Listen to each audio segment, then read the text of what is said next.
seems to me that whenever the topic of annual reports is discussed today, that conventional wisdom has it that most of them end up in the garbage. I think, for one, that reality is different. It is true that bad annual reports end up in the garbage, and so they should.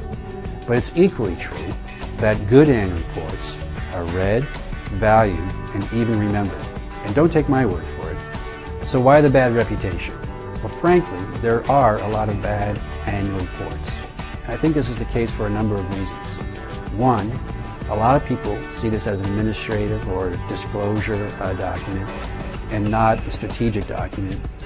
Two, in many cases, company senior management, I think, get a little too close to the process and start controlling it too much. And they're just too close to the fire to have that proper perspective. Three, bad annual reports can sometimes beget bad annual reports.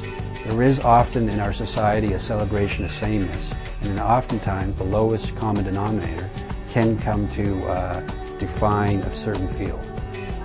Four, maybe this whole exercise is a little tougher than people imagine, trying to condense a whole year. There are tight timelines, and maybe just the process requires some special insight on how to make it great. Listen, my purpose here today is not to convince you to do an annual report, or that you need to do an annual report. In fact, I would argue that you do not need to produce a large, overly ambitious report.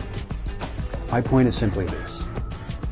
If you value strategic communications, straightforward communications, if you think design matters and it can impact the way people perceive your company and your brand, and thirdly, if you truly care about your shareholders, if you think it's important and a good idea that they have some insight into your company and where you're going, and to us it just makes sense that once a year, in a formal way, you sit down and think about and plan out how you're going to frame your message for that year.